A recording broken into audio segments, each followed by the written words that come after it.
Muchas gracias. Dice, iniciando grabación y transcripción. Bueno, me imagino que no sé por qué.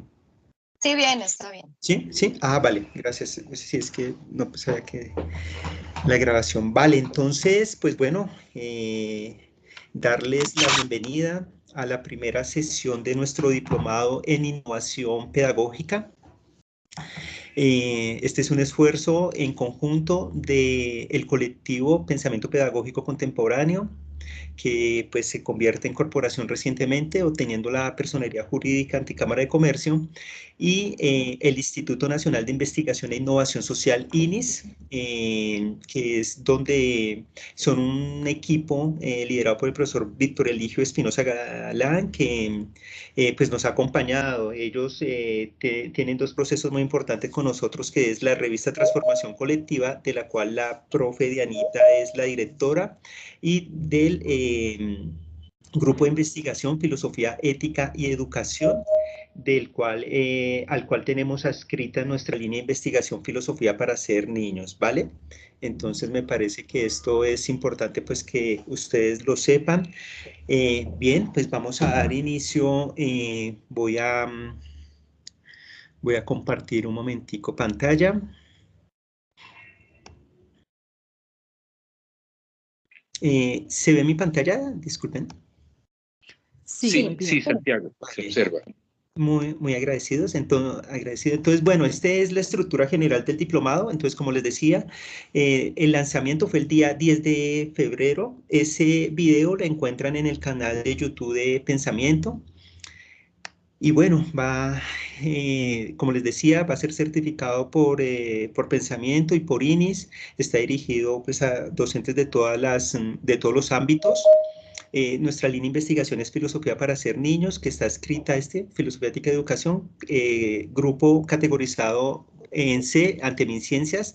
Los encuentros van a ser virtuales, ¿vale? Sino que vamos a tener unos encuentros presenciales con los que quieran participar de unas actividades en específico, semestral, y nos vamos a ver todos los jueves de 7 a 9.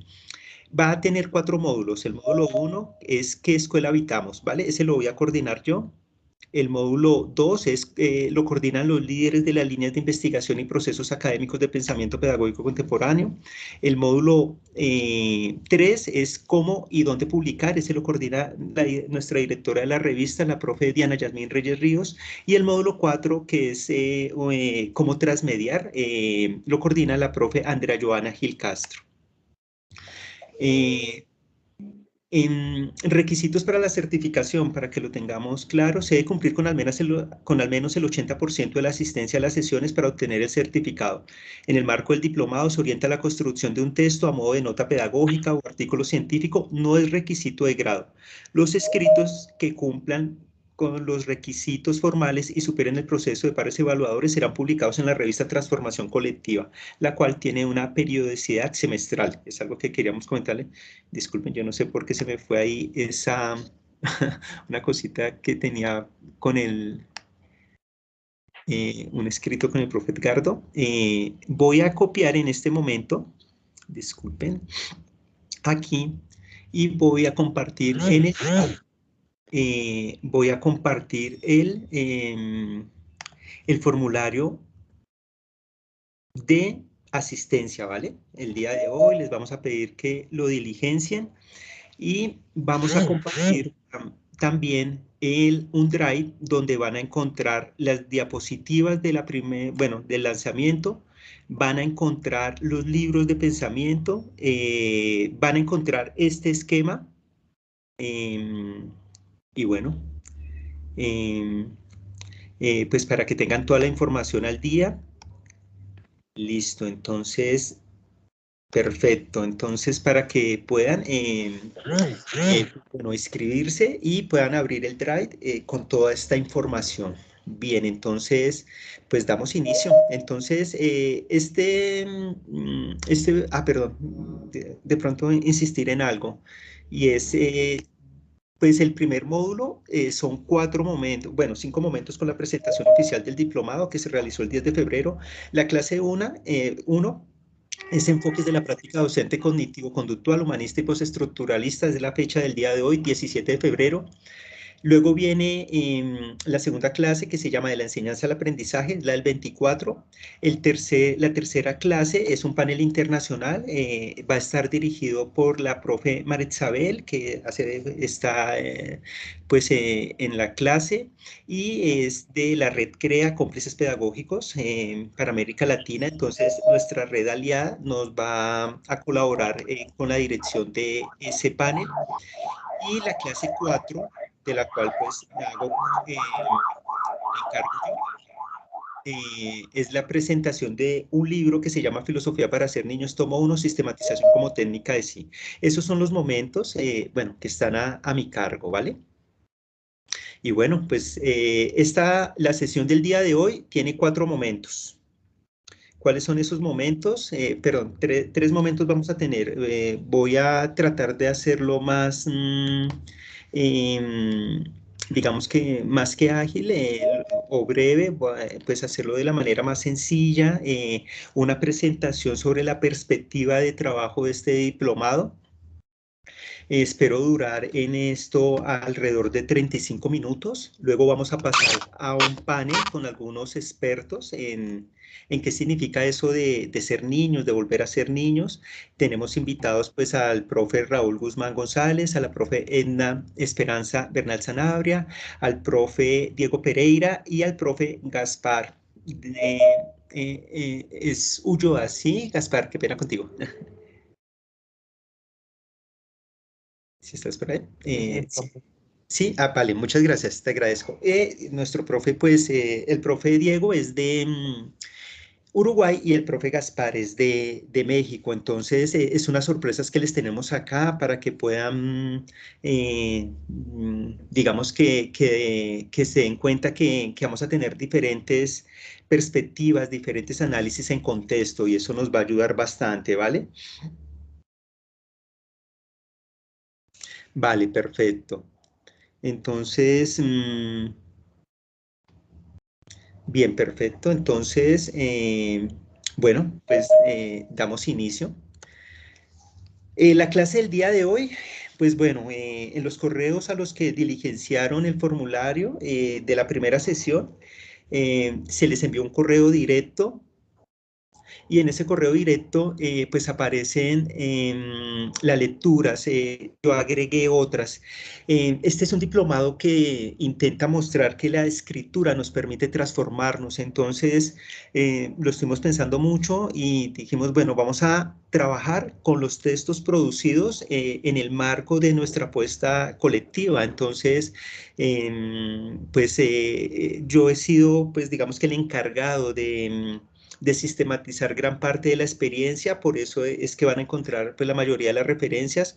Hoy la presentación que voy a hacer va a ser a partir del artículo Innovar para una escuela a otra, que está publicado en la revista Educación y Ciudad, otro que se llama, este es un capítulo del libro que se llama Pedagogía de la Vocación, que está en el libro La Innovación como Agenciamiento Educativo Comunitario, otro que es otro capítulo, Innovación Pedagógica como Estética de la Existencia, un estudio de caso, una evaluación otra, que está en el libro Pedagogías Estéticas Contemporáneas, va un artículo también de aula urbana que se llama Adiós a las notas, el resultado de evaluar la evaluación, y el último es también un artículo de aula urbana que se denomina El docente investigador, un antihéroe, ¿vale? Esta presentación la pueden observar en el drive que acabamos de compartir. Entonces yo le pediría el favor a Dianita, por ahí en unos cinco minuticos o que volvamos a compartir, porfa, el formulario de inscripción y el drive, ¿vale? Muchas gracias. Listo, entonces, esta es una propuesta que parte de lo siguiente. Entonces, creo que uno de los grandes retos es reconocerse como producido. Yo creo que es importante que uno como docente diga desde qué lugar de enunciación está hablando. Y ese de reconocer que somos productivos, perdón, que somos un producto de relaciones de saber y poder. Entonces, pues vamos a caracterizar algunas formas de la práctica docente y eso parte de alguna caracterización o de la caracterización que hemos hecho en el colectivo y hemos encontrado 3 posturas. Eso está en el artículo Innovar para una escuela a otra, ¿vale? Entonces tenemos un enfoque, ¿vale? Que sería el cognitivo-conductual. Entonces, ¿qué es un buen docente? Es cuando un buen docente se mide en los resultados de las pruebas saber y PISA.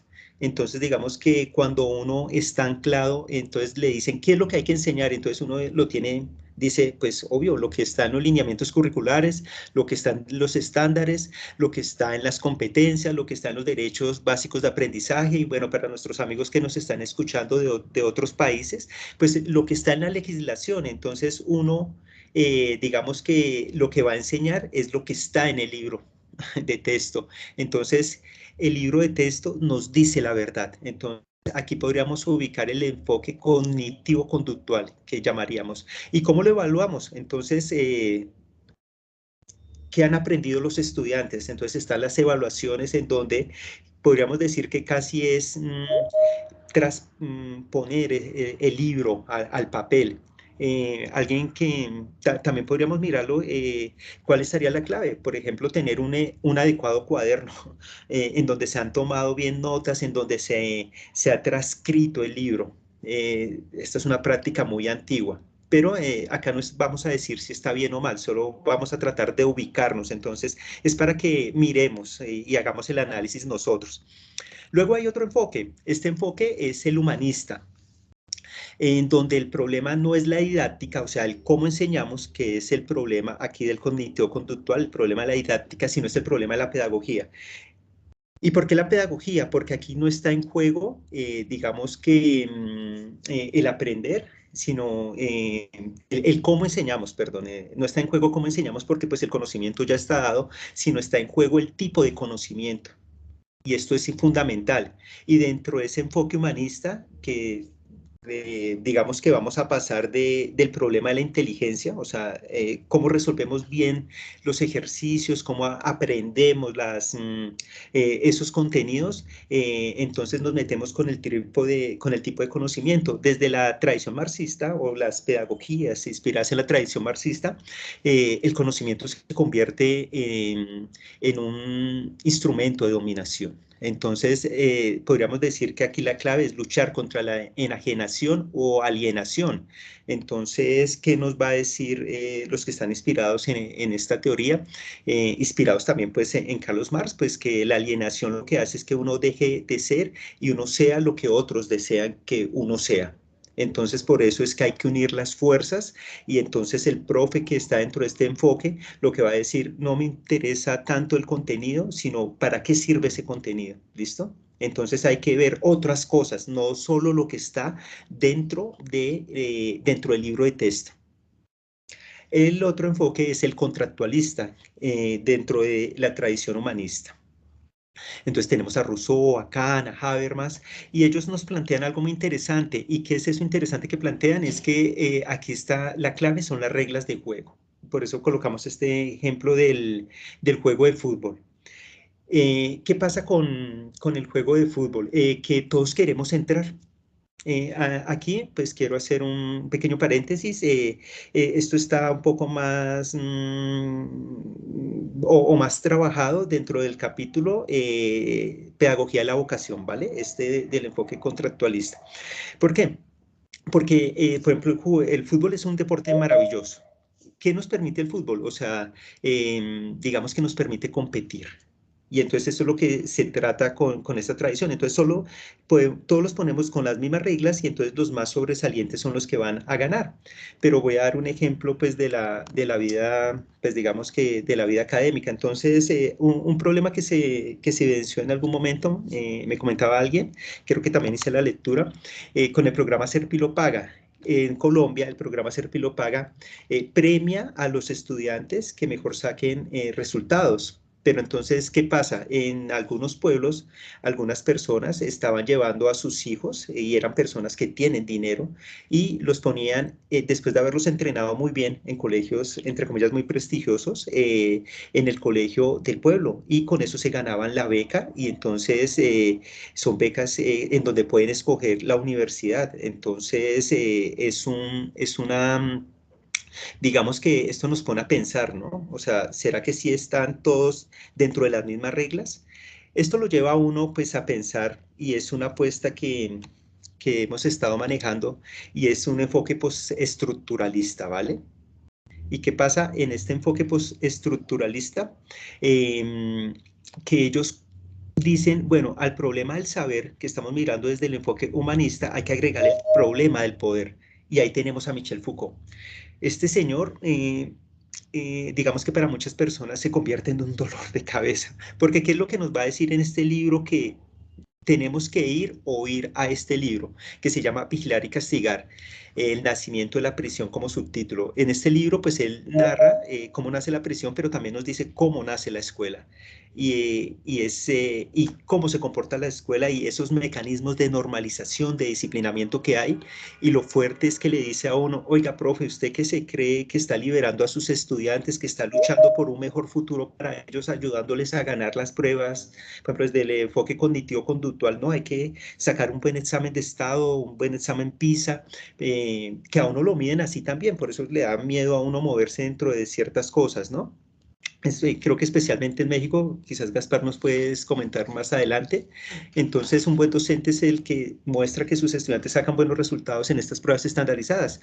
Pero Michel Foucault nos dice, pilas, o sea, un docente no es otra cosa que un reproductor del sistema. Entonces, quiero compartirles una lectura pues, de este texto de Morfeo. Ahí lo encuentran Morfeo es una compilación de esos textos que encuentran ahí en la bibliografía. De la mayoría, hay unos que se publicaron después de 2018.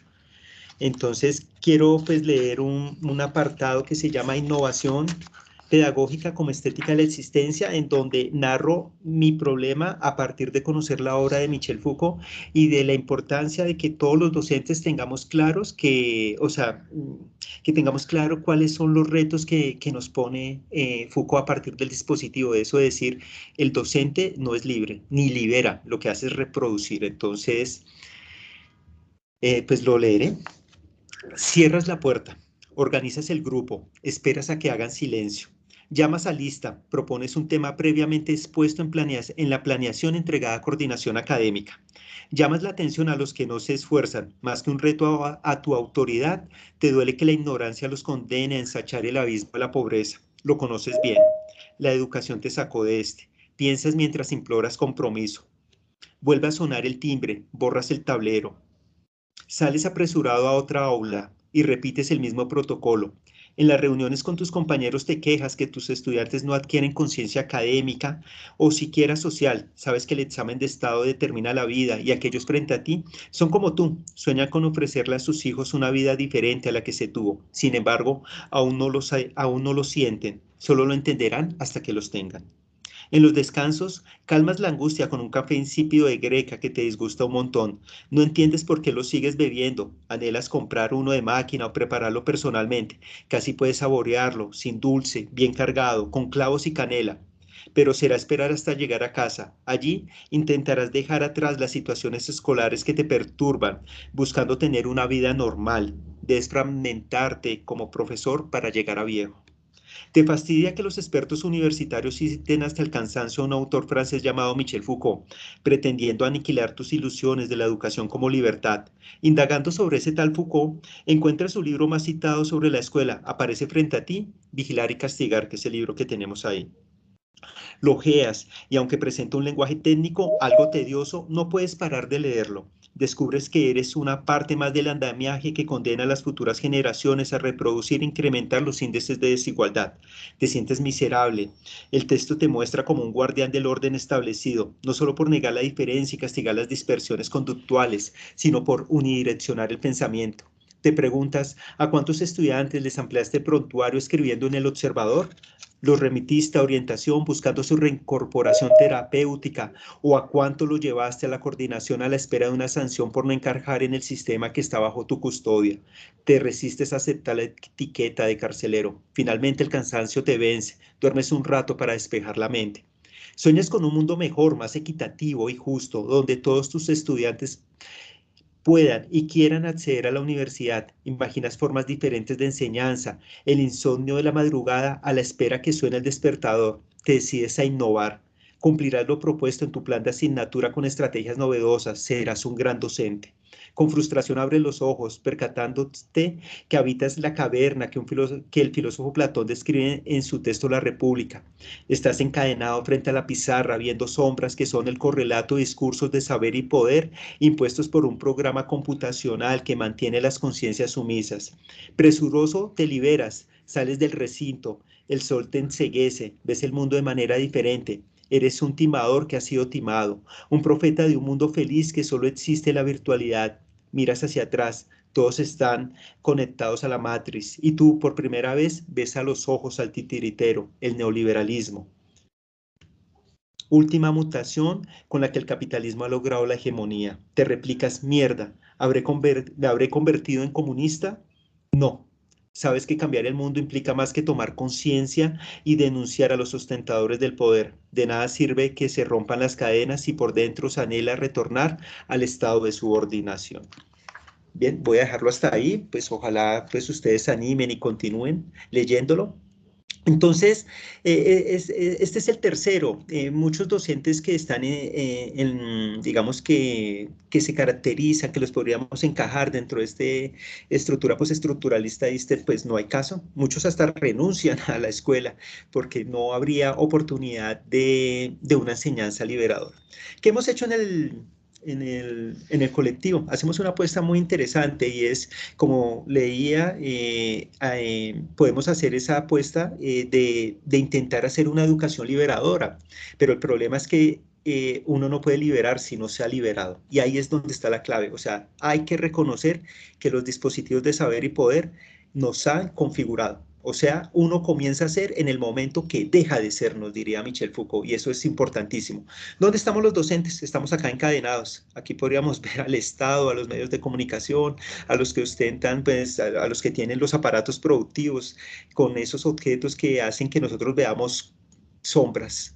La idea es salir de acá y comenzar a ver pues al titiritero, ¿no? En este libro, pues que es Morfeo, como les repito, Dianita, yo creo que podría ser el momento de compartir nuevamente el Drive, el enlace de Drive para que puedan descargar los libros y las presentaciones y el formulario para que vayan diligenciándolo. Entonces, ahí en este libro lo que se intenta mostrar es que quizás el ideal de profesor cual sea, Morfeo. ¿Por qué? Porque Morfeo no es el protagonista de la película. El protagonista de la película es Neo, ¿no? O sea, Morfeo aparece en el momento en que Neo comienza a sentirse incómodo y digamos que lo ayuda, lo conduce, pero nosotros esperamos que nuestros estudiantes cuando salgan de la escuela comiencen a transformar los escenarios en los cuales están. Esa sería una apuesta que me parece que sería muy interesante realizar.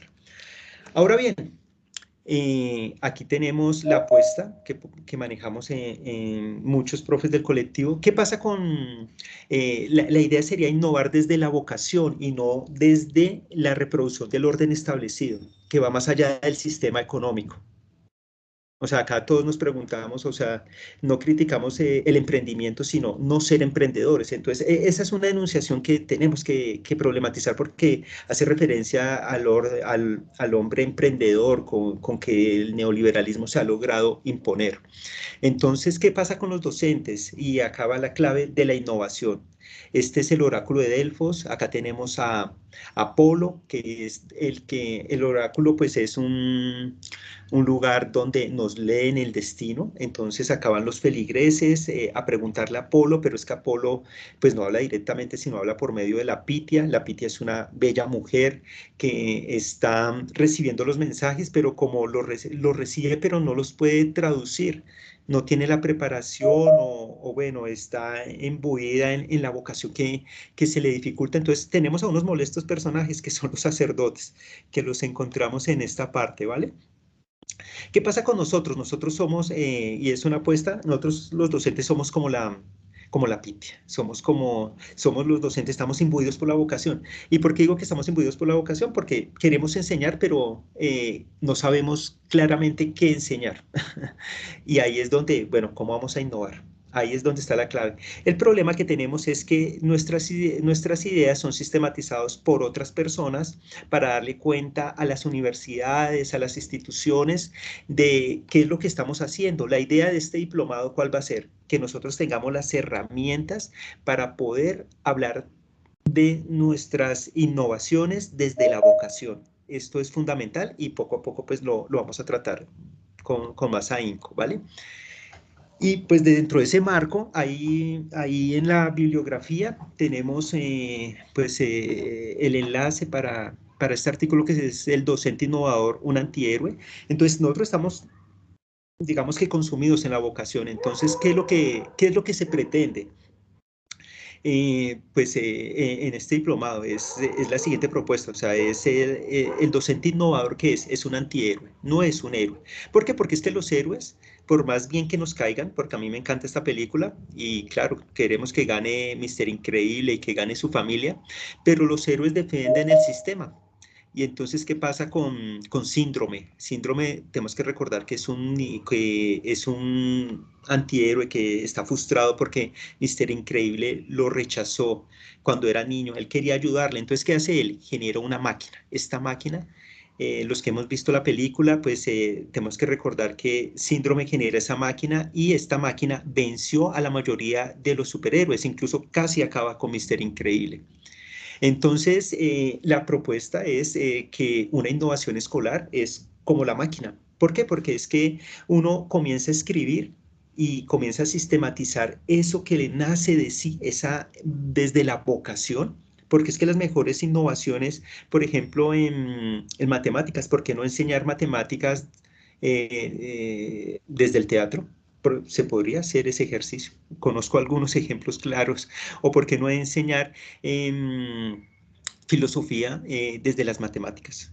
Hay unos profes que hacen unos ejercicios bellísimos, entonces digamos que ese es el problema de la didáctica, pero entonces, ¿qué es lo que se quiere transmitir? Y lo principal, nos tiene que gustar a los profes, que a veces pensamos que lo que enseñamos tiene que gustarle a los estudiantes, no, el principal es gustarle al profesor el tema, gustarle las actividades para que a partir de esto, pues entonces podamos hacer un proceso más fuerte, digamos que más significativo, porque en el fondo uno no enseña contenidos, lo que enseña es el amor por esos contenidos y eso es lo que queremos pues transmitir acá. Entonces tenemos la máquina, entonces la máquina vence a los héroes y a uno por uno va aprendiendo. Entonces la innovación escolar es eso, vamos creando un escrito, al principio tenemos 300 páginas, ojalá 300 palabras, que sería más o menos media página, luego podemos construir un artículo más profundo de 1500 palabras y vamos y lo socializamos. Y entonces lo postulamos a una ponencia y alguien nos dice, uy, profe, pero usted se ha pensado el asunto con los padres de familia y uno dice, uy, falta algo. Entonces, ¿qué es lo que hay que hacer? Ir, investigar y llevar a la casa y leer y volver a escribir y decir, bueno, ¿dónde está la relación con los padres? Y entonces uno la lleva a otro evento y entonces la vuelven a golpear. Y entonces le dicen a uno, bueno, ¿y esto qué tiene que ver? Por ejemplo,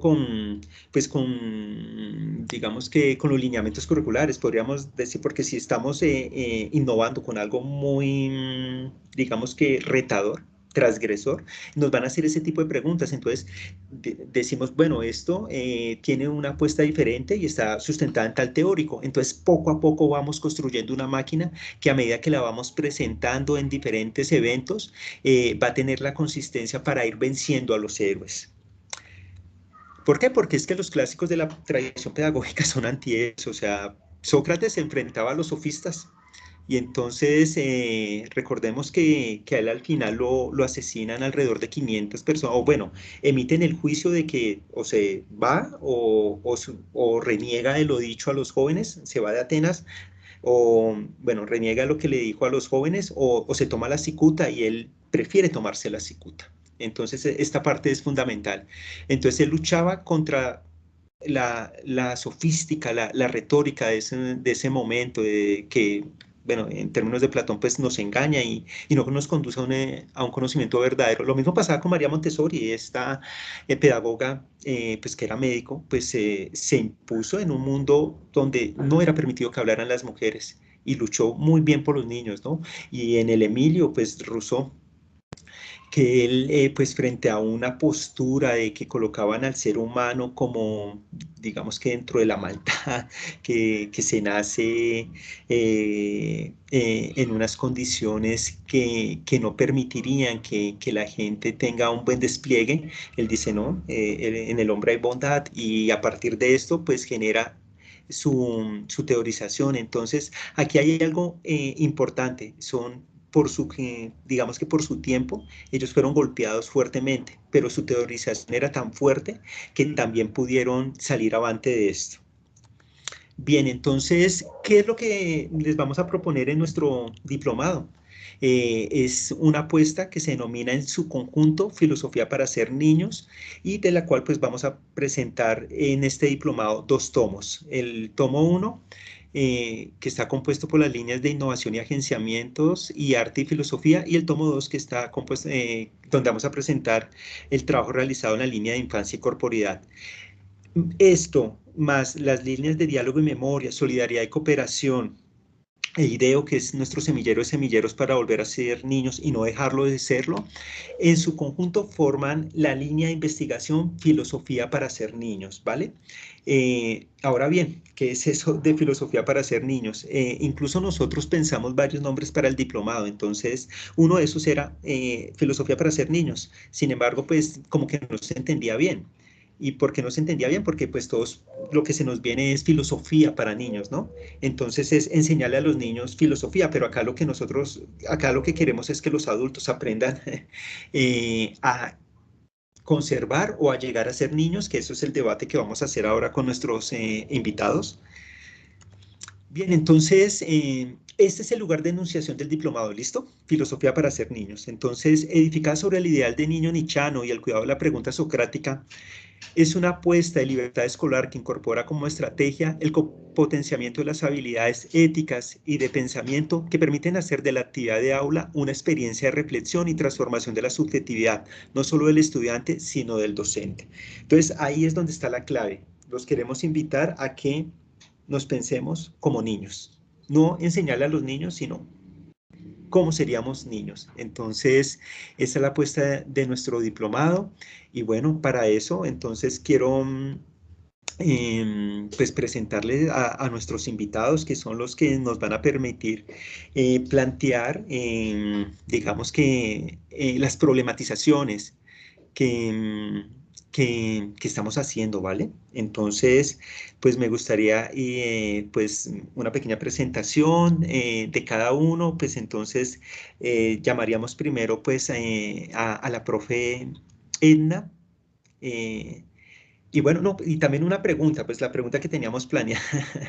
Edna, entonces, pues buenas noches. Me gustaría que abrieras cámara, para que te pudieras presentar. Y quiero, bueno, hacerte bueno, que te presentes. Pues bueno, tú eres una profe de la Secretaría de Educación de Bogotá, del Colegio INEM, pero que nos cuentes algo más de ti. Y bueno, dentro de digamos que dentro de estos debates que hemos hecho, y entonces tú tienes un capítulo muy bonito en Filosofía para ser niños, tomo 1, en el cual nos comentas que lo que hay que hacer es llegar a ser niños. Entonces, no es, digamos que no es volver a ser niños, sino llegar a ser niños desde una concepción nichana. Entonces, quisiera preguntarte por eso. Entonces, yo creo que por ahí máximo unos 5 minuticos, y entonces para que nos pudieras comentar eso, sobre tu vida y qué es eso de las transformaciones del espíritu y cómo llegamos a la niñez. Muchas gracias. Buenas noches, gracias Andrés Santiago. Muy complacida de escucharte, de leerte previamente. Me parece que produjo bastante identificación lo que se estaba tratando y sobre todo pues teniendo en cuenta el autor en el cual me baso para pensar la filosofía para volver a ser niños y no dejar de serlo, pues Foucault también resulta como eso, una provocación y siempre una identificación y recoge mucho el sentir de los maestros que están acá y a quienes les agradezco de antemano la escucha activa. Bueno, pues de mí que les cuento que estoy en el colectivo con Andrés Santiago como cofundadora del Semillero de Semilleros IDEO, y pues esa siempre ha sido mi terquedad y mi pasión. Creo que las pasiones nos mueven a los maestros y que eso es lo que algunos llaman vocación, lo que nos permite pues ponernos un sol cada día en la escuela para no entrar en monotonía, como dicen algunos compañeros, también para divertirnos, pero con todas las connotaciones en la investigación y en la innovación que aunque no nos propongamos, pues implica. En cuanto a la pregunta, me gustaría, como Foucault, cambiar el orden de las cosas, pero bueno, primero las damas. ¿Cómo llegar a ser niños? Es una pregunta muy, muy difícil de responder desde la perspectiva nietzscheana, teniendo en cuenta una suerte de figura del niño. Sería como preguntar cómo se llega a ser el que se es. Y aun cuando Nietzsche expone las transformaciones del espíritu, pues en ningún caso está proponiendo un progreso, ¿sí? O un ideal, puesto que es algo que repudia, ¿verdad? Teniendo en cuenta ejemplos como el de la democracia o el del feminismo que se han encargado de generar este tipo de promesas y esta idea de evolución. El niño sería, en contraste, un punto de inicio. Y ese ser niño me permite aquí también contextualizar a quienes pues por el momento no lo están, de lo más básico de nuestra propuesta, y es que no es una propuesta de enseñanza de la filosofía, ¿sí? Desde la historia de las ideas de la filosofía, sino implica entender la filosofía como una actitud y como una actividad y posiblemente sí, desde Nietzsche, como el darnos martillazos, el cuestionarnos, y eso sería transversal a las áreas y a diferentes ámbitos. Entonces, el niño nietzscheano sería el que es afirmador de la vida. El niño nietzscheano está embriagado de verdad. El niño nietzscheano es el juego, ¿no? El niño nietzscheano es también la inocencia. Este niño es la libertad. Este niño es un creador. Y estas categorías, entre otras, nos han inspirado a algunos a escribir y a pensar ese volver a ser niños, no como una etapa cronológica, sino como pues, les insinuaba antes, precisamente como darnos la oportunidad, muy al estilo de plenitud nietzscheana, decir si esto es la vida, que se repita, muy, muy por fuera de los moralismos. Creo que la figura del niño nietzscheana tiene que explorarse en varias de sus obras y en un proceso de lectura que nos permita llegar a entender la perspectiva nietzscheana de tener perspectiva sobre la verdad, como pues se puede lograr iniciando por la fábula científica del mundo en sobre verdad y mentira en sentido extramoral. Creo que tiene que entenderse eso de lo extramoral en el crepúsculo de los ídolos o en la genealogía de la moral. Es fundamental el así hablaba Zaratustra para entender la figura del niño. Yo creo que hablando de eso, pues valdría la pena citar acá a Nietzsche. Entonces, una muy corta cita también, porque hay unas más hermosas, pero pues bastante extensas al respecto. Pero decidme, hermanos míos, ¿qué es capaz de hacer el niño que ni siquiera el león ha podido hacer? Porque inocencia es el niño y olvido, un nuevo comienzo, un juego, una rueda que se mueve por sí misma, un primer movimiento, un santo decir sí.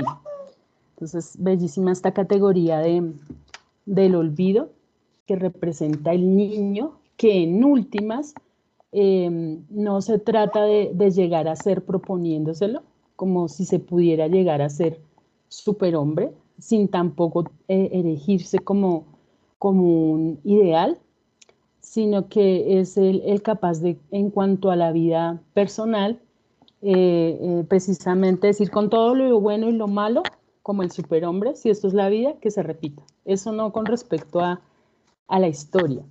Entonces, bueno, creo que esta respuesta tiene muchos aspectos en los que habría que ahondar, pero creo que lo que se pretende es eso, como invitar a la lectura de este capítulo en que inicio a contar algo de esta perspectiva. Edna, supremamente agradecido contigo y sí, vamos a tener la oportunidad. Por eso traté de reducir al máximo mi presentación, porque pues lo interesante es escucharlos a ustedes.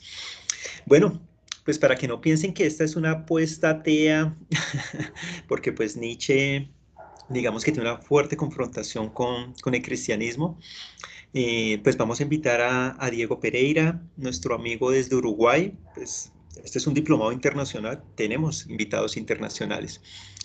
Y bueno, Diego, te quiero invitar a que abras tu cámara, a que nos cuentes un poquito de ti y sobre todo a que me ayudes con un interrogante. ¿Cómo es eso que el reino de Dios le pertenece a los niños? Entonces, pues bienvenido, Diego, y bueno, por favor.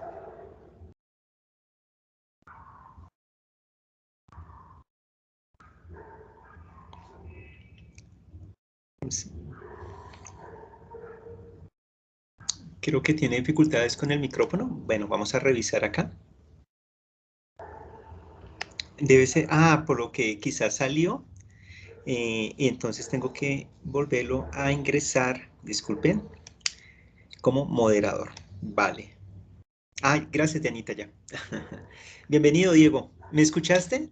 Buenas noches, sí, te escuché todo. Gracias. Me río del comentario de Edna.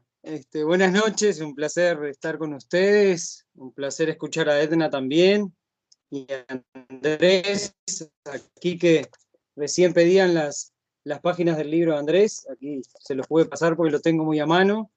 Bueno, yo soy Diego Pereira Ríos, profesor de filosofía y religión aquí en Uruguay, terminando una maestría en este semestre, tengo que tenerla para julio, porque ya estoy haciendo los trámites para empezar el doctorado en filosofía en una universidad de Argentina. Entonces, este año va a ser corridito, pero Dios mediante todo saldrá bien. Dios mediante, porque para mí sí, Dios no ha muerto. Puede ser que el hombre haya intentado matarlo, pero no ha podido.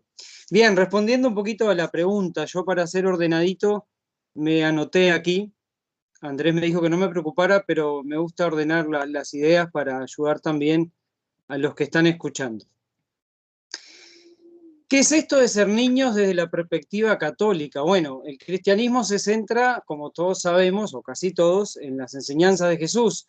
Y traigo a colación dos citas bíblicas donde Jesús expresa abiertamente el paradigma que son los niños y las niñas para el cristiano o para el seguidor o discípulo de Jesús. Mateo 18:3 y Marcos 10 del 14 al 15, dos versículos de la Biblia donde en el primero Jesús dice: les aseguro que si no se convierten y se hacen como los niños, no entrarán al reino de los cielos. Y en el otro dice casi lo mismo, pero también dice: el que no reciba al reino de Dios como un niño, no entrará en él. ¿Qué significa esto? Jesús bendice y coloca como ejemplo paradigmático de la condición para los que quieran ser discípulos de él, hacerse como niños. Quien quiera entrar al reino debe hacerse como niño, vivir como niño, en fin, ser como un niño. Y para mí, esto tiene algunas cuestiones que desarrollé 4 para no extenderme. La primera, Jesús reconoce un grupo social que era considerado en su época pecador, descartado, excluido. Los niños no contaban en su sociedad. No solo les da lugar en su accionar por el mundo, con sus palabras y acciones Jesús les da lugar, sino que los coloca como ejemplos. Esto intenta que la mirada sobre las personas que no valen a los ojos del mundo son las predilectas de Dios, igualmente que los pobres, como lo desarrollan las bienaventuranzas. Segundo, Jesús contradice la lógica de la adultez. Miren que esto no es una exégesis bíblica, esto es una mirada filosófica también sobre el texto. Jesús contradice la lógica de la adultez como camino de la perfección humana. Nosotros venimos al mundo creyendo que la meta es ser adultos y toda nuestra formación académica, escolar, tiende a adentrarnos en normas y comportamientos tendiendo a la adultez. Y Jesús la contradice y la condiciona cuestionándola y poniendo a los niños justamente como ejemplo. Yo me pregunto, ¿qué es ser adulto hoy? ¿Es lo mismo que ser una persona madura? ¿Qué diferencia a una persona que es adulta de un anciano, un joven, un adolescente o un niño? La realidad nos cuestiona al revelarnos que el común denominador de los adultos hoy en día, siglo XXI, muestran una gran inmadurez afectiva, psicológica, humana, social, etc. Un tercer punto. Hay un componente fundamental en la niñez, como bien lo decía Edna, que son las ideas de Nietzsche. El niño tiene una capacidad de jugar que es capaz de vivir jugando todo el tiempo, pero que no es un juego irresponsable, sino que los niños y niñas cuando juegan se comprometen totalmente, existencialmente.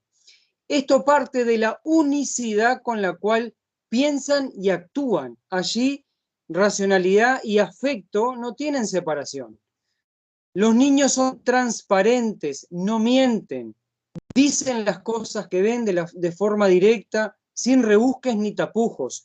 Edna hablaba de inocencia, de búsqueda de la verdad, de jugar con la libertad, de la posesión de la verdad. El niño cuando dice algo se siente poseedor de la verdad. Por eso podemos decir que son veraces, se revelan tal y como son.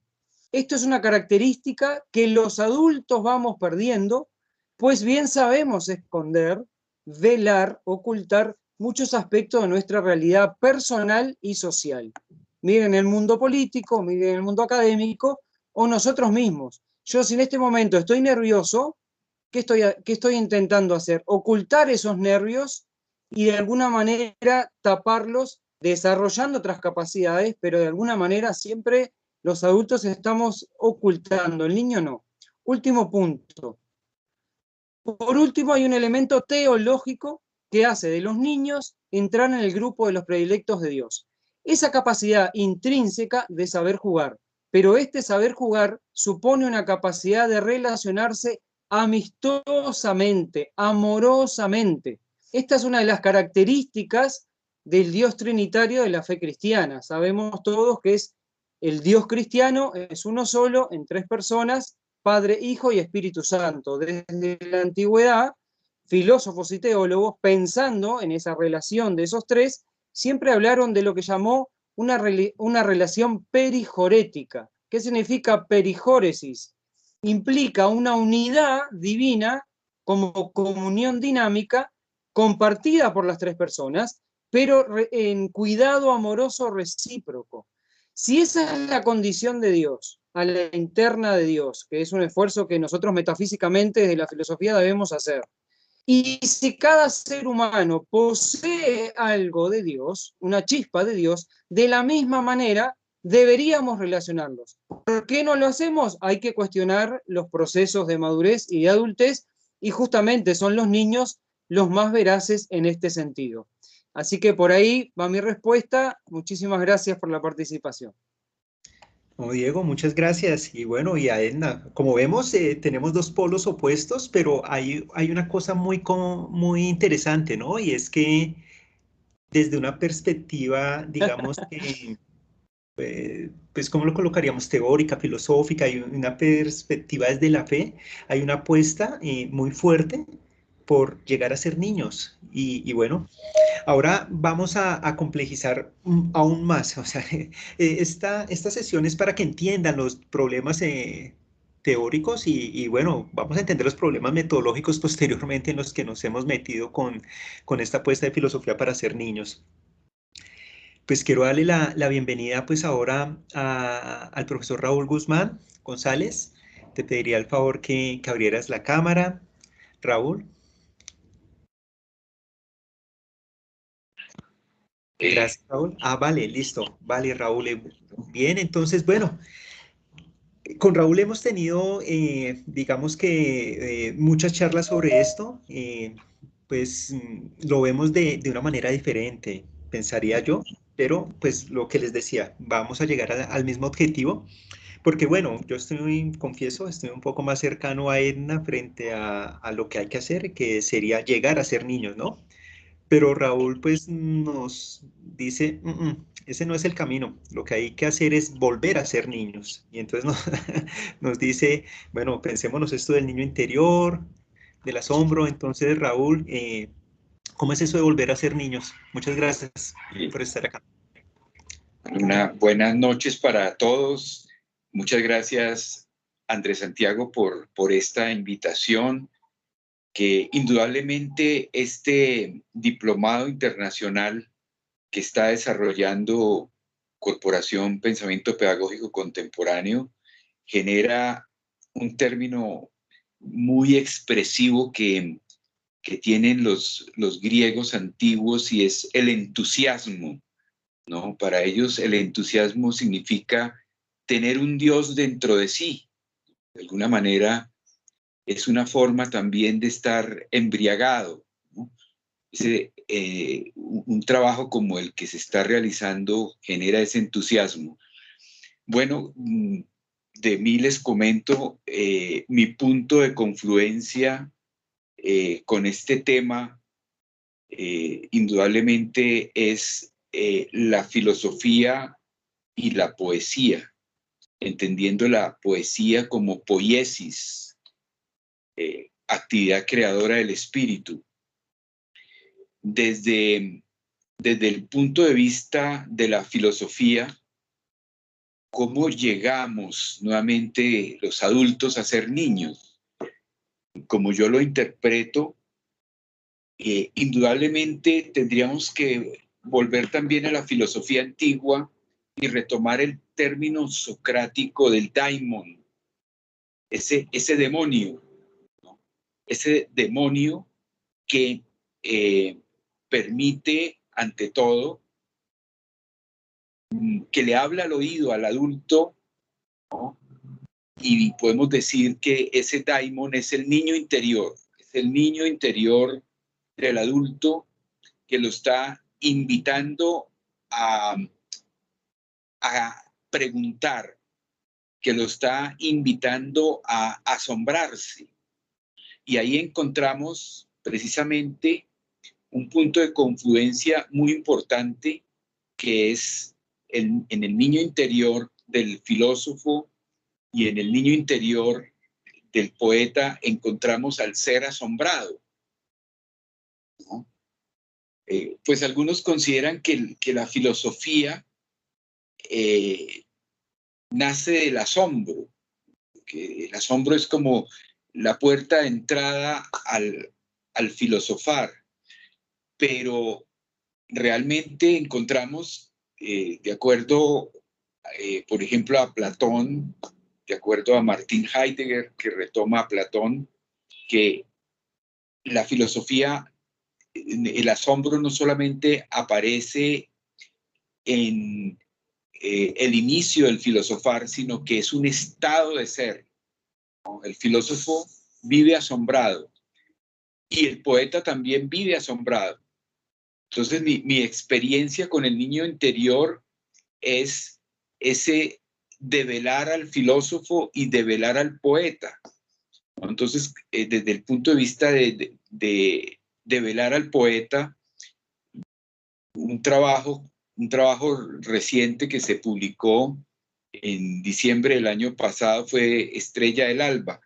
Entonces voy a hacer alusión a dos poemas de Estrella del Alba que tienen que ver con este, desde lo poético, encuentro con el niño. El primero se llama Reminiscencias. Merlín me llamó con su voz perdida entre galaxias, y mientras mi pensamiento cruzaba milenios, evoqué la palabra que me devuelve al país de las manzanas doradas. El viento susurraba mitos sobre hojas danzantes. Observé todas las flores y en el césped húmedo el rostro de ella. Si algún día vuelvo a sentir su aroma, se despertará en mí el niño mago. Este siguiente poema se llama Edad de Oro. Mirábamos pasar las nubes en un balcón de otro tiempo. Eran tardes de cielo blanco y canto de grillos en el huerto. Duro fue partir a las praderas nuevas. Vengo a renacer contigo un antiguo sueño. ¿A dónde se fueron los niños que portaban en la frente la estrella guía?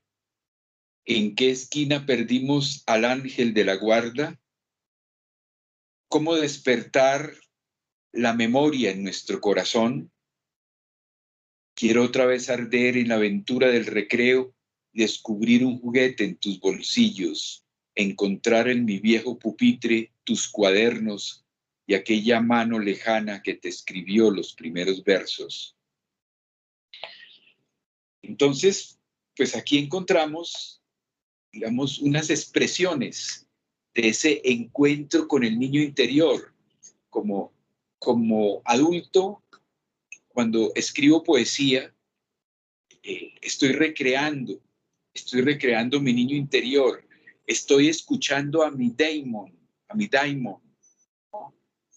Y eso me permite de alguna manera buscar una reconciliación con ese niño interior que está presente, que muchas veces puede caer en la cultura del consumismo, que muchas veces queda dormido frente a muchas circunstancias, pero que también, como el ave fénix, renace en los momentos de perplejidad, en esos momentos, por ejemplo, cuando se está dando a luz un poema, ahí reaparece otra vez el niño interior. Muchas gracias, Santiago. No, aquí, Raúl, muchas gracias. Bueno, los que se están sumando a nuestra transmisión, bueno, estamos discutiendo la apuesta de este diplomado, que es ser como niños, podríamos plantearlo, pero hay varios mecanismos, ¿no? O formas, el método, que es en lo que estamos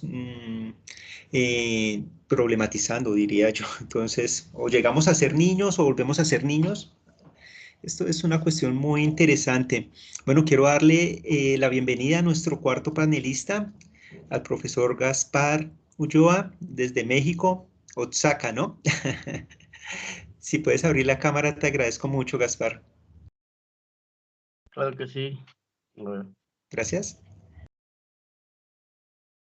No sé si me Perfecto. miran. Gaspar, qué gusto. No nos vemos desde el 2014.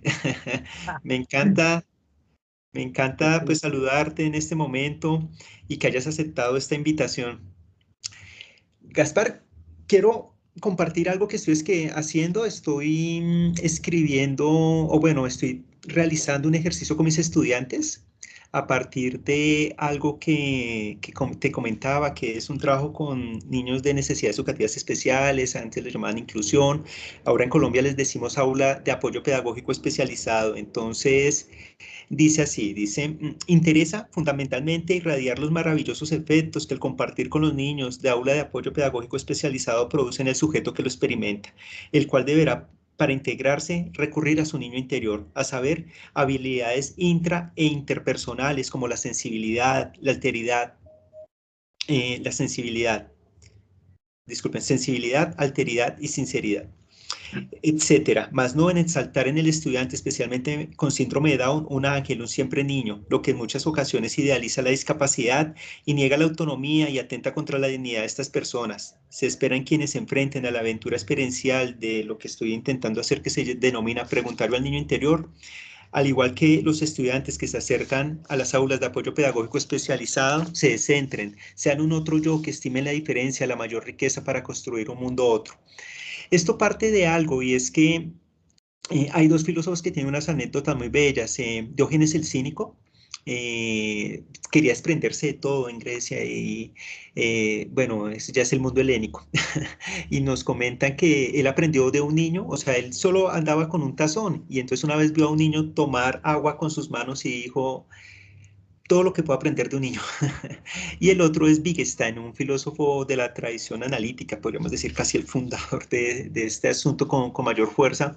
Y él fue maestro de escuela, aunque se supone que sus estudiantes no lo recuerdan con mucho agrado, pero él creó un libro que se llama el Tractatus y decía, ahí acabé la filosofía y cuando va de maestro de escuela se supone porque hay una narración ahí, eh, que sería a partir de esta experiencia que genera un segundo libro que ya es póstumo, que son investigaciones filosóficas en donde el juego del lenguaje, entonces digamos que aprende de los niños, entonces, que es nuestra apuesta, ¿cómo hacemos para aprender de los niños? Y que Edna, pues más adelante nos podría comentar eso un poco mejor con Ideo. Entonces, no, pues me gustaría que te presentes y que me digas qué tan loco está esta apuesta. O sea, ¿tú cómo ves? Porque pues a veces uno tiene unos preconceptos, ¿no? Frente a la discapacidad, sobre todo frente al niño Down, a la niña Down, y es verlos siempre como niños, ¿no? Que es algo que, pues no sé si en México lo manejen, pero en Colombia sí los consideramos ángeles. Y entonces, ¿por qué? Porque siempre son como niños.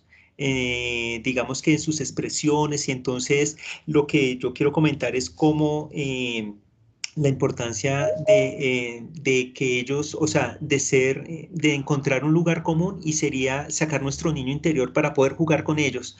Pero yo te invité a que me aconsejes cómo sería esta apuesta. Entonces, Gaspar, bienvenido acá a Colombia. Por favor, cuéntanos de qué eres docente, en dónde estás ubicado y cómo ves esta apuesta general que estamos haciendo y, bueno, muy particular la mía. Muchas gracias. Hola a todos, muy buenas noches. Mi nombre es Gaspar López Ulloa, mexicano. Vivo al sur del país, Oaxaca, un estado muy combativo en cuestión educativa. Mi función es maestro de educación especial. Atendemos niños con discapacidad en diferentes niveles. Pero bueno, ya mi función ahorita ya es distinta. Sin embargo, hablar sobre la discapacidad con los niños, pues tiende a ser de una línea muy humanista, ¿no? Hace rato, pues mencionaba sobre los niños Down, ¿no? Es lo que primero que vemos. Un niño cariñoso, amable, amoroso sobre todo, pero también quieren ser adultos, asumen roles de adultos, su esencia natural los lleva a actuar de esa manera. Y bueno, muchas cosas que se han comentado en todo esto, pues sí, el niño, uno tiene el niño interior, uno como docente, pues al interactuar con estas personas, porque al final tienen un nombre, con los términos internacionales que se han venido manejando. En México, te comentaba también que los conceptos, sobre todo, ¿no? Los conceptos de integración que se daban, pues sí eran términos de las necesidades educativas, donde el problema era referente a los estudiantes. Con el término de inclusión, pues se generan nuevos conceptos que ya no son ellos los problemas, ya no son ellos, sino ya la sociedad ya les pone barreras y surgen nuevos conceptos, barreras para el aprendizaje. El interactuar con muchos de ellos, pues sí, nos lleva al pasado, ¿no? Hace poco, bueno, ya tiene años, escribí un pequeño texto, porque al final de cuentas uno llega a esto porque llega a ser, a tener una familia, ¿no? Una persona con discapacidad. Y bueno, de él aprendí esa parte humana que un día lo llevé a la escuela y con esa diversidad, ¿no? Él es Down, y de repente se acercan otros niños con otras características, ¿no? No precisamente Down, otras discapacidades, con una actitud amorosa, de saludo, de amistad, de alegría, de felicidad. Y ese momento o esa fotografía que percibí, pues me llevó a hacer esta parte de ser docente, porque al final de cuentas no estaba en mí ser docente, ¿no? Y bueno, el recordarnos también es algo importante, el recuerdo que también uno como adulto, ¿no? Ahorita viene en mi memoria, pero muchas de las veces el pasado nos llega a fortalecer, nos llega a volver nuevamente a ese momento de ser niño. Y bueno, a mí me recordó hace poco, bueno, ahorita que se leía un pequeño poema. Hay un poema aquí en el Istmo, yo hablo el zapoteco, es una lengua indígena, eh, pero este poeta habla sobre su abuela y hace un recuerdo de cómo era ella, ¿no? Decía, cuando era niño veía yo a mi abuela sentada, mirando el cielo, y yo me preguntaba, ¿por qué está mi abuela así? ¿No? Pasaron los años, me hice un adolescente, me hice un hombre maduro y, y ahora me encuentro en la misma situación que se encontraba mi abuela. Ahora entiendo por qué mi abuela lloraba y suspiraba. Este poema es de Daniel Gabriel López Chiña, un paisano cuchiteco, que te hace recordar la niñez. Por eso decía que el, el pasado, el recuerdo, nuestro niño interior nos hace fortalecer, nos fortalece, nos da vida y como dice la pregunta, ¿cómo volver a ser niños?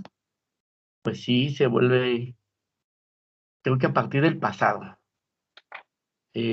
Tendríamos que volver a regresar ese momento de nuestra historia, porque al final de cuentas aparece ahí en todo momento, ¿no? Está presente. Y el niño con discapacidad también tiene ese recuerdo, también viene en su mente, sí quiere ser adulto, por supuesto, asumir roles de adulto, pero sigue siendo un niño. Y aunque la sociedad lo vea de esa manera, él también quiere ser parte de ella, de este espacio en donde él convive.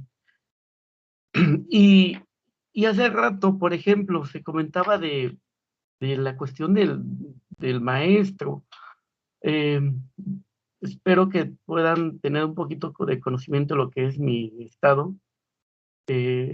Aquí como maestros se están generando propuestas eh, desde un contexto más comunitario, desde las comunidades.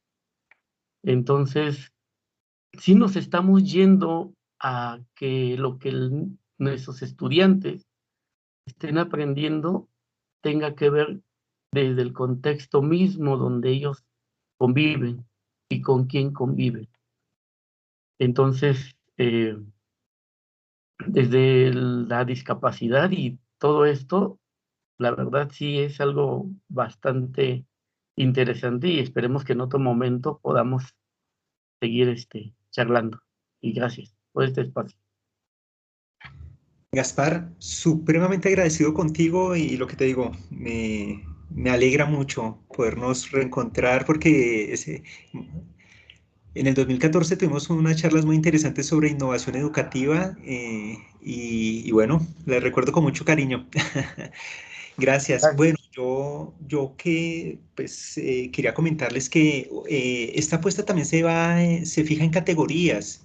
¿Y qué categorías? Por ejemplo, la del juego. Para nosotros es muy importante esta categoría del juego para ser niños, para volver a ser niños. Porque si nos ponemos a pensar, en los niños hay algo muy bonito y que a veces nos pone a pelear a los padres, y es que los niños están jugando y de pronto pelean con otro. Y los padres somos los que quedamos, digamos que molestos con los niños, pero los niños se reconcilian fácilmente y es algo que nos falta muchísimo, por ejemplo, en Colombia. Pero hay algo muy importante, quizás los que hemos tenido la experiencia de ser padres, y es que yo recuerdo mucho pues con Vale, cuando era chiquita, entonces ella me invitaba a jugar y jugábamos a las muñecas, jugábamos a los carritos, jugábamos a la cocina, pero ella se metía en el juego, pero cuando llegaba el momento de dejar el juego, ella pues me decía, papá, ya se acabó el juego, o sea, o cuando uno no está jugando bien, oiga, métase en el juego, ¿cierto? Pero los niños tienen claro que se está jugando y a los adultos se nos olvidó que estamos jugando. A pesar de que suene feo, nosotros jugamos a ser papá, jugamos a ser mamá, jugamos a ser esposo, jugamos a ser hermano, jugamos a ser profesor. ¿Y por qué digo que jugamos? Porque es que podríamos entrar en otra lógica, podríamos entrar en otro juego, podríamos renunciar, podríamos ser drásticos, podríamos renunciar a nuestra familia y empezar otro modelo de vida. Eso se puede hacer, pero quizás en algunas situaciones se nos olvida que estamos jugando y entonces llegan momentos dolorosos y no los podemos, digamos que no nos podemos desprender. Entonces por eso es que es tan importante esta categoría del juego. Acordémonos que estamos jugando y eso nos puede ayudar bastante. Hay que volver a ser niños, hay que ser como niños. ¿Vale? Entonces, pues yo creo que me gustaría, Dianita, me gustaría que pues que te conocieran. Lo mismo, Andreita, si puedes abrir la cámara, pues quiénes son los que nos están acompañando acá, que les agradezco mucho porque son Dianita y Andreita son las que nos están ayudando con las comunicaciones, ayudando en el ingreso. Entonces, de pronto un saludo así chiquitico, Dianita.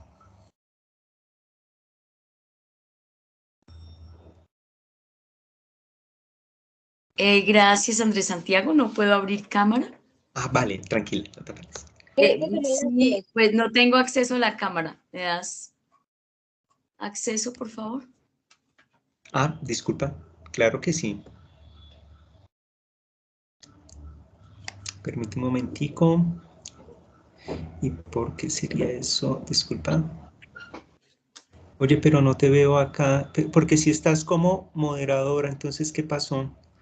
Disculpa, convertir. No, se supone que si estás como moderadora, porque me dice que convertir en asistente. Qué raro, Dianita, disculpa. No, no, si estás como moderadora, deberías poder abrir tu cámara, ¿verdad?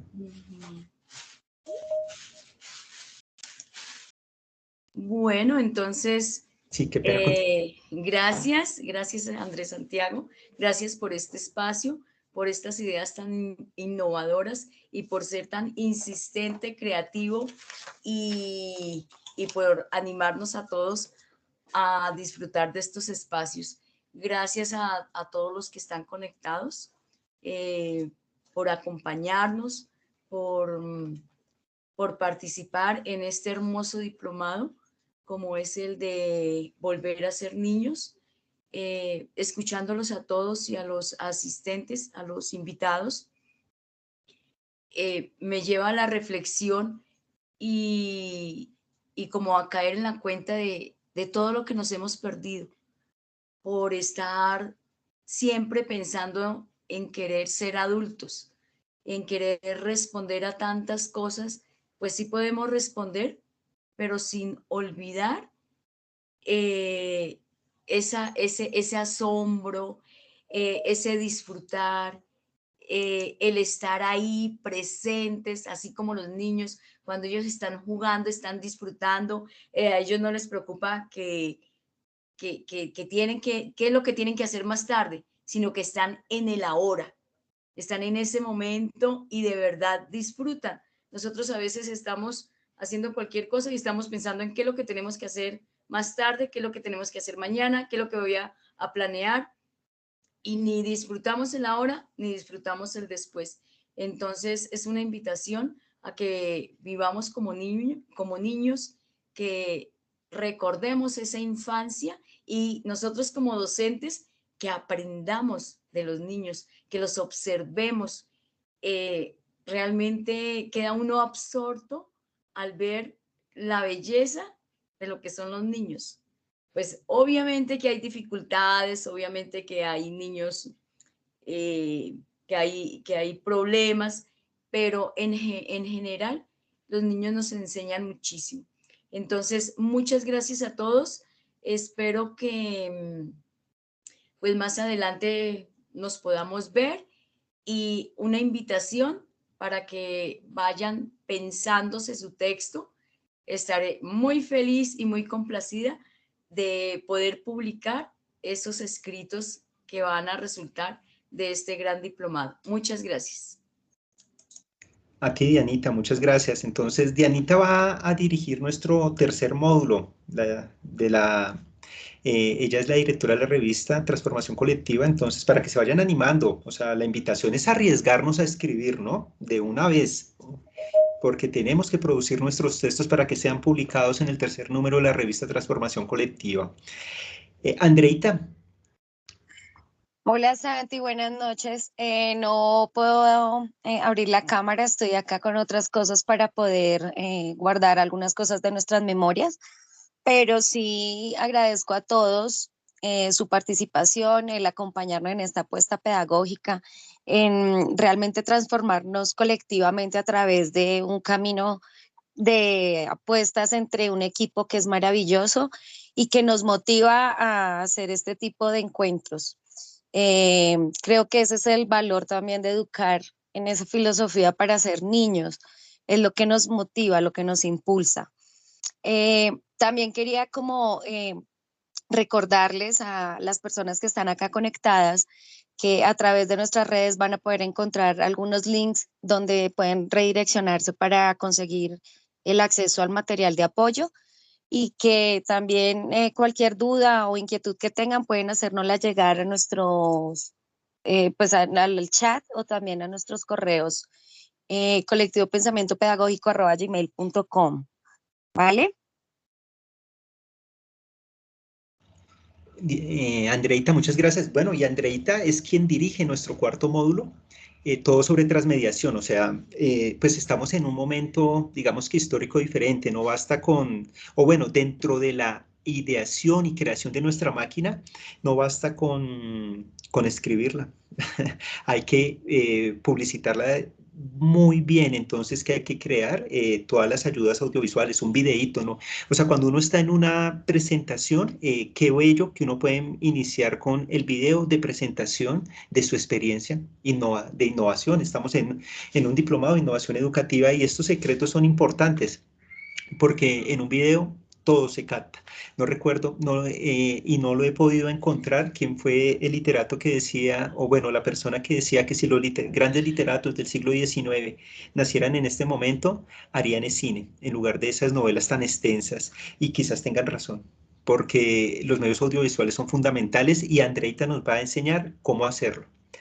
Ahora bien, nos vamos a hacer, ¿qué dicen los que, pues nuestros panelistas y Dianita y Andreita, nos arriesgamos y abrimos cámara para todos? Para que tengamos la oportunidad de conocernos, pues las personas que deseen hablar y hacerle preguntas directamente a nuestros panelistas.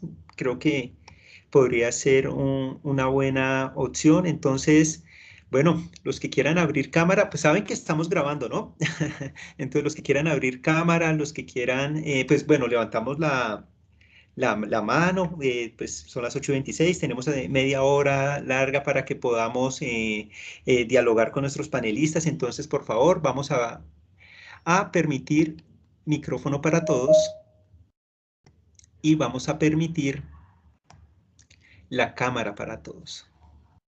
Listo, entonces para que nos conozcamos, les damos las gracias por estar en este momento. Para nosotros es un momento de intimidad enorme. Este diplomado lo estamos pensando hace mucho tiempo y bueno, creo que ustedes se dan cuenta a partir de, pues, de las reflexiones que estamos haciendo. Daisy, te vemos. Enid, mucho gusto verte otra vez. Vanessa, muchas gracias por los comentarios en Facebook. Bueno, los que quieran participar. Entonces, pues me gustaría es que les puedan hacer preguntas a nuestros panelistas. Entonces, no sé, pues sería el mismo proceso o de pronto cómo lo ven, pero sobre todo sí nos gustaría una pregunta puntual para nuestros panelistas invitados el día de hoy. Entonces, no sé quién desee. Tenemos una pregunta en el chat, Santi. Vale, dale, Andreita, por favor, si nos ayudas. Vale, tenemos una pregunta en el chat, es de Edna para el profesor Diego, ya te la coloco. Y la pregunta para Diego es, ¿cómo sembrar la esperanza en niños y quiénes se hacen como niños?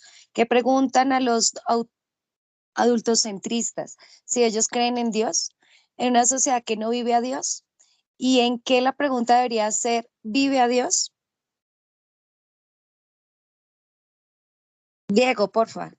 Hola, sí, ¿se escucha? Perfecto. Bien, yo creo que siguiendo un teólogo uruguayo que justo es el que estoy estudiando, yo creo que a nivel del cristianismo y de todas las religiones, pero también para aquellos que se consideren ateos, nosotros tenemos que trabajar mucho más la dimensión de la fe antropológica, mucho más allá de la fe religiosa de cada uno, o de cada comunidad, de cada grupo social. La fe antropológica hace que yo sea capaz de creer en cada uno de ustedes, en que ustedes van a poder transformar la educación, y de la misma manera, todo este esfuerzo que se está haciendo para hacer un cambio educativo, para apostar por los niños, para que el adulto, para que salgamos de ese adultocentrismo y nos pongamos, nos bajemos de ciertos pedestales que la cultura nos ha puesto, ¿no? En ese lugar del adulto superior que sabe más, etcétera. Justamente la experiencia que acumulamos tendría que salvarnos poco a poco de no caer en muchos errores, que mirando a los niños uno aprende a decir cómo hemos perdido transparencia, cómo hemos perdido sinceridad, cómo hemos perdido espontaneidad. Entonces, mucho más allá de las religiones, yo creo que tenemos que trabajar mucho en la dimensión de la fe antropológica, creer cada día más en que el ser humano puede cambiar, así como ustedes hoy lo están haciendo con esta apuesta del diplomado. Diego, muy agradecido con tu respuesta, bueno, muy pertinente, porque, bueno, mueves fibras acá y eso es lo interesante porque nos hemos dado unos debates muy fuertes. Articular este diplomado no fue nada fácil y pues un secreto. Nosotros pues lo lanzamos y creemos que no va a haber una segunda versión, en el sentido de que reunir este equipo no es nada fácil. Entonces, muchas gracias por ser partícipes de esto. Quizás el otro semestre abramos diplomados, pero por líneas temáticas. Bueno, un saludo muy especial a Fabio, que lo vemos en pantalla. Gracias. Entonces, Nelson, listo. Tienes la palabra. Gracias, Andrés. Gracias. Bienvenido. Es una pregunta muy puntual cuando hacías tu intervención y hablabas de esa herramienta que vamos a ir construyendo, que vamos a ir adaptando, digamos, a las circunstancias y el contexto. Pues yo me preguntaba, yo como profe, si no tengo herramienta, ¿por dónde empiezo? ¿Sí? Como, listo, yo veo que de pronto, cada uno de los ponentes tiene ya una idea de cómo adentrarse en esa construcción de esa herramienta, pero ¿y si yo como profe no tengo una herramienta, como por dónde empiezo? Esa es como mi cuestión, mi duda. Gracias. Vale, me parece que es muy interesante lo que planteas. Sí, porque, bueno, hay una apuesta que es la pedagogía de la vocación, digamos que, pero ¿qué es vocación aquí? No es entendida, digamos que como los dones con los que uno nacería o algo que ya está dado, sino es la conexión, ¿no? Y esa conexión con el mundo, o sea, uno se conecta con las personas, se conecta con el mundo de alguna manera. Y yo creo que la clave está es en buscar el acontecimiento. Y ahí es muy importante, o sea, el colectivo empieza con la línea de innovación y agenciamientos. Y entonces, pues nosotros, lo importante es que tú sientas una insatisfacción. Ahí está la clave. O sea, cuando uno siente la insatisfacción y dice, oiga, yo no estoy conforme con el tipo de docente que soy, uno comienza a arriesgarse. Y por ahí va encontrando, Espera, háganse eso, que es que estoy aquí un poquito estresada, necesito mandar unas cosas. Andreita, te escuchamos. Angela, que no grite. Estamos escuchando, Andreita. Damián. Andreita, no, es Diana, disculpa. Disculpa, qué pena contigo, vale, ya. Entonces te decía, creo que es clave buscar el acontecimiento, pero lo primero es sentirse incómodo. O sea, si uno no se siente incómodo, digamos, si uno cree que está haciendo bien las cosas, pues digamos que va a continuar así y toda la vida puede tener el mismo libro de texto y entonces pasar las mismas guías, pero cuando uno se siente incómodo, comienza a mirar qué es lo que están haciendo los otros compañeros. Y ese es otro paso que dimos en el colectivo. Entonces íbamos y mirábamos qué estaba haciendo el otro. A mí algo que me movió mucho fue cuando había compañeros de filosofía haciendo teatro, haciendo videos. Yo no me imaginé eso en la vida. Y esas estrategias a mí me movieron y me movilizaron. O sea, venga, pero los chicos sonríen, están contentos. Yo, pues, todavía me considero un profe tedioso, pero digamos que ya estoy convencido de qué aspectos tengo que ser tedioso. Pero entonces lo primero, sentir la incomodidad. Y por eso es que el Morfeo en el libro se plantea lo de Matrix. ¿Por qué? Porque es que Neo, o sea, para que llegue el maestro, Neo se sentía incómodo. Entonces ahí llega el maestro. Entonces, incomodidad. Y cuando uno está incómodo, comienza a buscar el acontecimiento. Disculpen, termino con algo muy sencillo. Disculpen que ejemplos muy coloquiales, pero es que no sirven. Como cuando uno está cansado de estar solo. Entonces, digamos que uno lleva una soltería muy larga. Entonces, pues uno busca los espacios donde conocer a alguien, ¿no? Y así como puede conseguir a alguien en Tinder, también puede ir a la iglesia o puede entrar a un grupo de investigación, que acá hay unas personas muy interesantes solteras. Entonces, ¿qué espacio vamos a buscar? Entonces, hay que buscar el acontecimiento. Cuando uno dice, es por ahí, es por ese lado que yo voy a comenzar a generar mis prácticas escolares. O sea, pero sí, yo te daría esas dos claves. Primero, lo importante es sentirse incómodo. Y lo segundo, de decidirse cambiarlo para comenzar a experimentar. Pues que uno, pues, como le pasa a las chicas, ¿no? De pronto comienzan a experimentar y de pronto salen con alguien y no se sienten cómodas y le dicen a la amiga, llámeme en 5 minutos a ver cómo está la cita, ¿no? Porque no me siento cómoda acá. Entonces puede ser que uno con algunas experimentaciones salga rápido, pero puede ser que con algunas se conecte. Y ahí es donde está la vocación. Entonces uno dice, es por acá y me la juego por acá porque me conecté. Y entonces vamos a defender ahora sí la innovación. ¿Y cómo se defiende esa innovación? Escribiendo sobre esa innovación, sustentándola teóricamente.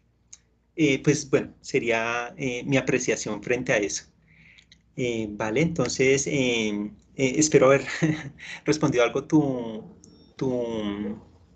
interrogante. Bueno, veo primero que está Nancy y pues Nancy, bienvenida y luego le damos la palabra a nuestro amigo Iván. Uy, Nancy, qué gusto verte hola, acá. Hola, Andrés Santiago, Bienvenida. hola para todos. Bueno, como esta noche ha sido como apasionante para mí porque, como quien dice, han dado en el punto que yo quería que diera. Yo soy docente de educación inicial y hoy se habló del niño en su totalidad, en su ser, y se habló del asombro. Y son palabras que para el proyecto que yo trabajo son muy interesantes. Yo trabajo con la magia infantil. He participado en mi colegio, en los foros locales, en el foro distrital y pues he tenido éxito. Soy compañera de Andrés Santiago, colega, y esta noche ha sido pues excelente porque nuestros panelistas han hablado de esos temas, de volver a ser niños, del niño interior.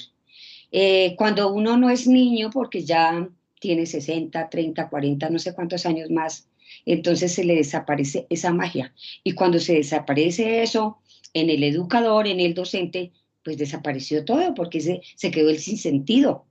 El sentido es que yo, con la edad que tengo, miren, esta es mi casa y yo tengo decorada el cuarto de estudio con la magia. Porque cuando trabajé en la pandemia, en esa parte virtual, entonces todos mis trucos, que no es otra cosa que experimento, que novedad para mis estudiantes de 4 y 5 años, fueron fabulosas. Y ahora que la trabajo presencialmente, eso es una riqueza. Es enorme trabajar cualquier tema con los estudiantes, porque pues este espacio que ustedes ven está lleno de todo lo que ustedes se imaginan. Cajas de magia de un mago, de otro, porque todo lo adquiero porque es mi pasión. Mi pasión es la magia. Y con los estudiantes, pues un éxito total. Entonces, algún colega preguntaba cómo le doy inicio. Lo mío se inició por una inquietud que yo tuve cuando era niña. Yo quise ser maga cuando era niña. Pero ser mago, mi mamá decía, eso no da dinero. Entonces se me apagó esa idea de ser maga. Cuando crecí, cuando hice todos los estudios que quería en educación, cuando dejé volar a mi hijo del país, entonces él en contraprestación me dijo, estudia gastronomía, mamá. Le dije, odio la cocina. Dijo, ¿qué quieres estudiar? Y yo te patrocino económicamente porque la magia es costosa. Entonces yo le dije, quiero estudiar magia. ¿De veras, mamá? Le dije, sí, fue mi sueño de niño, de niña. Yo te di a ti todo y a mí mis papás no me dieron lo de la magia. Entonces me quedó ese cuestionamiento. Ese niño interior siempre me dijo, estudia lo que te apasiona. Y yo me encontré los profesores y les cuento que magas no hay. En Colombia hay, creo que conmigo 3 magas. Todos los demás son magos. Entonces estudié a Suxo Ruiz de España, que él a nivel mundial es el que tiene un proyecto fabuloso de magia. Él trabaja con matemagia. Yo trabajo la magia infantil porque es la que es como pertinente a las edades que yo trabajo. Entonces yo ahora me he cuestionado, si todos los docentes fuéramos magos, pues la educación sería maravillosa porque es otro punto de vista, es eso que de lo que habla tanto Santiago, del antihéroe. Hay que ser el antihéroe siempre porque si no, entonces siempre estamos planos. Y yo me pregunto por qué los muchachos nuestros siempre ellos van al colegio por otra cantidad de motivaciones, menos por la que debería ser. Ellos deberían estar enamorados de todo esto. Hoy me decía una niña de 4 años, yo nunca voy a dejar de venir a mi colegio porque les hice magia. Entonces, uno se debe inspirar en lo que quiso y no pudo realizarlo porque económicamente no pudo, porque de pronto dependía de los padres, del punto de vista de ellos para elegir la carrera. Y yo me di la oportunidad de estudiar lo que me gusta. Y me parece que soy súper exitosa y una mujer muy feliz en lo que hago. Y acepté la invitación de Andrés Santiago porque me parece como muy apasionado en lo que hace y es digno de copiar. O sea, hay muchas cosas que debemos copiar a nuestros colegas. Muchas gracias. Nancy, muchas gracias. Bueno, yo que conozco tu trabajo es maravilloso. Tú sí que sabes sacar a la niña interior. Te agradezco mucho acompañarnos y bueno, estar en esta complicidad que afortunadamente pues la vida nos da la oportunidad de compartir. Bueno, nuestro líder de la línea de infancia no, perdón, de arte y filosofía. Iván, bienvenido. Bueno, muy buenas noches. Bastante complacido de ver tanta sabiduría junta y mucho que aprender de todos estos compañeros. Y es parte de eso, ¿no? Una pregunta que habían hecho es el espíritu del colectivo, ¿no? Es una unión de diferentes espíritus, como se han dado cuenta aquí, diferentes formas de ver el mundo, diferentes formas de presentarlo y diferentes formas de enseñar. Y esa es, creo, la riqueza que tiene el colectivo, en donde caben diferentes formas de pensar, diferentes formas de accionar, ¿no? Me gustó mucho lo que nos presenta nuestro líder al respecto de que todo empieza cuando uno empieza a sentirse incómodo por lo que está haciendo, ¿no? Esa incomodidad que le da al docente y que da una respuesta a la pregunta histórica que a veces nos hacen a los maestros y nos criticaron mucho de que nosotros nunca investigábamos. Creo que esta apuesta que estamos haciendo es una respuesta a esa pregunta, en donde le decimos, mire, nosotros en menos de 2 años llevamos casi 5, vamos para el 6.º libro, creo, ¿sí? Entonces, y no solo eso, ¿no? Hay muchas participaciones, uno está aquí y empieza a participar en seminarios, en charlas, y es el truco para empezar, creo que Edwin era que sea la pregunta, el truco para empezar es empezar con lo que uno hace en el aula, con lo que uno comparte con los chicos, ¿sí? Ese sentirse incómodo y esa llegada del maestro, esa búsqueda del acontecimiento, porque es que el acontecimiento al cual se refiere Andrés Santiago, yo lo interpreto, es ese, cuando uno está dando la clase y de pronto encuentra y dice, bueno, por aquí es, ¿no? Por aquí es, esto es lo que le gustó, porque es que tenemos que recuperar el asombro, ¿sí? Tenemos que recuperar el interés, tenemos que recuperar la alegría del salón, ¿sí? Y volver a encontrar la pregunta y algo que alguna vez enunciaba el amor por el conocimiento que hablaba Spinoza, ¿no? El amor por el conocimiento y sembrárselo a los estudiantes. Hay mucho, uno escucha a veces en los colegios, incluso de compañeros, dice, pero es que yo no entiendo por qué estos chicos llegan sonriendo a este colegio si aquí es como tan aburrido. Y uno encuentra a veces que se encuentra esa forma de pensar de que el colegio tiene que ser aburrido y de que conocer es aburrido, pero no, nosotros tenemos que encontrar eso y creo que esas son las apuestas que encontrarán en los libros que se dejaron ahí en el chat, ¿sí? Ahí están diferentes experiencias escritas por varios compañeros que escriben sobre su experiencia, ¿sí? Sobre lo que encuentran y sobre lo que empieza a dar resultado. Algo de lo que nos dijo Andrés. Uno empieza a mirar que esto empieza a dar resultado y empiezas a averiguar, empiezas a darle forma y cuando te das cuenta lo estás presentando en un seminario internacional. Lo que estás haciendo con tus chicos. Y vieras la alegría de los chicos cuando sabes que tú estás ahí, ¿sí? La alegría de los chicos que empiezan a seguir los pasos de Raúl, por ejemplo, ¿sí? Yo leo los libros de Raúl y de otros compañeros aquí, el colectivo, ¿sí? De Carolina, los escritos que hemos realizado, y uno empieza a encontrar ese amor por el escribir y a lograr que los chicos también empiecen a escribir, porque es que la filosofía para ser niños no es solamente, sí es una apuesta para los maestros, pero es una apuesta para los maestros que también debe permear a las aulas, y eso es lo interesante de esto. Y aquí también van a encontrar, vamos a ofrecer un poco de respuestas de esta, mire, mi experiencia es así, yo he hecho esto, a mí me ha dado resultado esto, miren que empieza un solo maestro y termina como Edna siendo la líder de toda una cosa que es el IDEO, en donde está reuniendo varios colegios y usted no se imagina cuántos chicos están en IDEO y cuántos profesores estamos en IDEO y estamos trabajando ahí.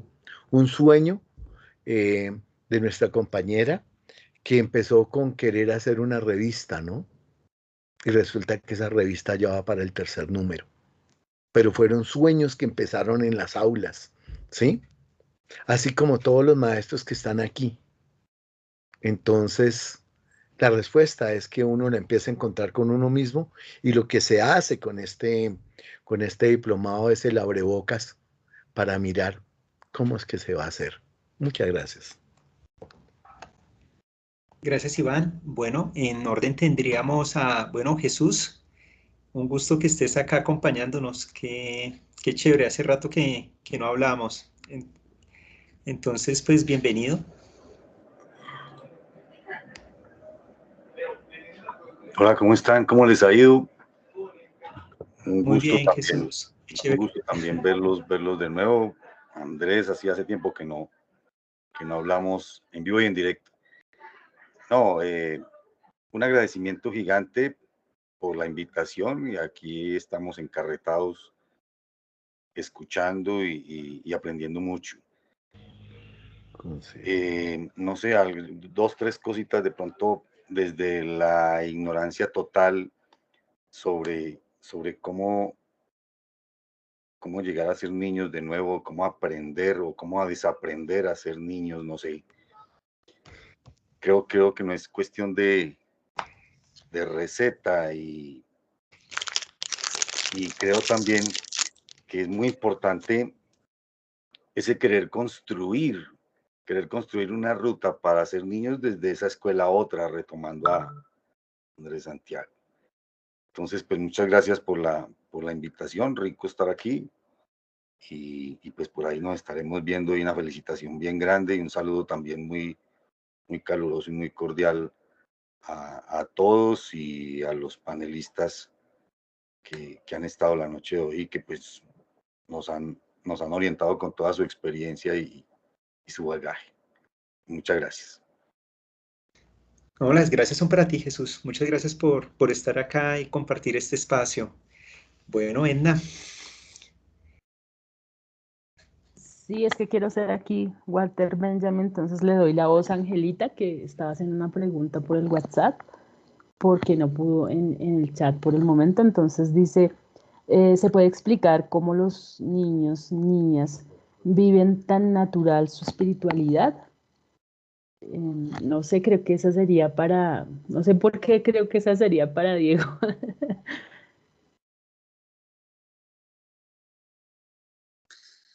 Bueno, yo creo que justamente desde la psicología, desde la antropología filosófica también, me parece que la niñez tiene esa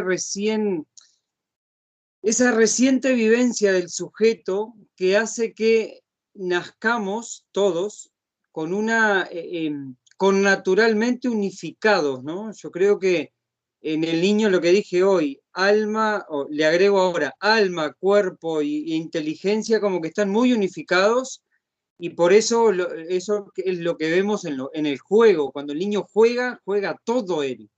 Como bien decía alguien, creo que era Andrea, no me acuerdo quién, que cuando el niño está jugando, no está pensando en lo que va a hacer después. Entonces, justamente, a mí me parece que la espiritualidad en la niñez se vive naturalmente porque somos seres espirituales. El problema, para mí, de lo que vengo, soy muy joven, tengo que respetar las opiniones contrarias, pero desde lo que yo vengo investigando, a mí me parece que la formación académica que seguimos teniendo tiene un gran componente, un gran porcentaje de ciencias que van racionalizando y fragmentando nuestra inteligencia, y desde Descartes para acá, ¿no? Separamos alma y cuerpo, pero quizás desde antes de Descartes ya San Agustín, teólogo y santo de la Iglesia, hablaba, ¿no?, de esa dimensión del cuerpo como la que te lleva hacia el pecado o hacia el mal. Entonces había que evitar todo lo corporal. Entonces, a mí me parece que tiene que haber un ayornamiento desde la psicología, la antropología, todas las disciplinas que colaboren en la unificación del ser humano. Yo creo que eso lo vemos hoy mucho más en los niños, y si los comparamos con los pueblos originarios. Basta hacer experiencia de visitar tribus indígenas para entender cómo ellos viven esa conexión con la naturaleza como un todo, donde se consideran parte del todo, ¿sí? Nosotros por lo general nos separamos del mundo en ese proceso noseológico de identificar al objeto. Entonces el sujeto tiene que conocer, pero tiene que estar separado de él. Y a mí me parece que sujeto y objeto se se cohabitan, por decirlo con un término también desde la teología, pero me parece que tenemos que aprender de los niños y me parece que la clave de la espiritualidad viene en esa unificación del ser. Por ahí. Gracias, Diego. Bueno, acá tú ya nos estás metiendo digamos que en una problematización muy importante. Y bueno, antes de cederle el turno, ¿vas a participar, cierto, Nancy? Sí. Es que quería hacerle una pregunta. Bueno, primero, pues recogiendo de Diego, la autenticidad tan importante, pensarla como vista en el niño, como decía Andrés Santiago, pero en otra oportunidad, como la obra de arte que es el niño. Y quería hacerle una pregunta a Gaspar, pero también a partir de lo que nos ha propuesto Andrés Santiago hoy, y que me pareció en algún momento de mi vida docente como excelente, porque ahí encontré otro loco, ¿sí? Que como Zaratustra no es escuchado, pero que dice la verdad, y más en tiempos en que lo importante es el cómo a la hora de enseñar, la gamificación, la innovación, la tecnología, no sé, lo escenográfico, pero no siempre es el cómo.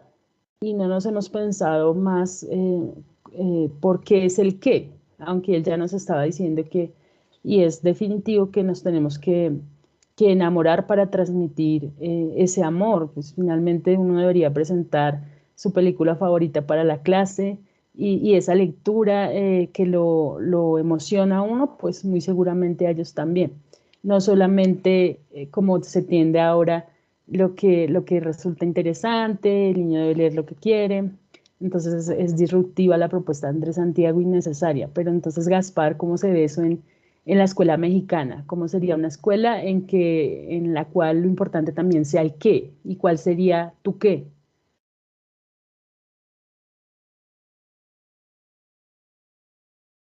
Bueno, pues en México estamos viviendo momentos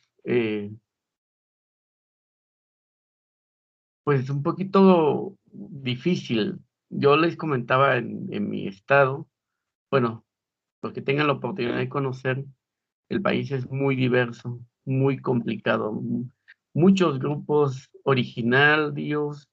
En mi estado solamente existen 16 grupos originarios y están trabajando con una diversidad tanto de lenguas, de tradiciones, costumbres, muchísimas cosas, y aparte agregan en ese caso a la discapacidad. Es complicado, porque a pesar de eso, tendríamos que estar potenciando sobre todo, ¿no? El que potenciar a nuestros estudiantes en habilidades, en destrezas, y el motivo nos permite estar mirando también a ese niño que llega a la escuela regular, que nosotros le denominamos, a un jardín de niños, a una primaria o a una secundaria.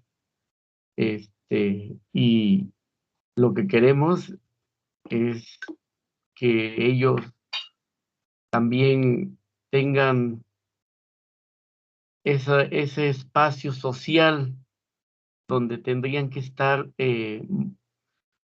construyendo sus propios saberes y conocimientos. Te digo, no ha sido tan simple, pero hemos estado generando y trabajando desde los contextos comunitarios y desde el lugar mismo donde nuestros estudiantes viven. Le llamamos estudiantes porque no alumnos, sino que son también parte de esta misma sociedad donde nos estamos moviendo. Y las razones para que se desarrollen y se sientan parte de, ¿no? Yo le comentaba a Andrés que a pesar de que en esos años 2022, en estos casos, todavía existen familias que ocultan, esconden personas con discapacidad, ¿no? Niños que no tienen oportunidades. Y nuestro trabajo sigue siendo el derecho a la educación, el derecho a una vida digna, a disfrutar de la vida que tenemos también, ¿no? No sé si te respondí a la pregunta.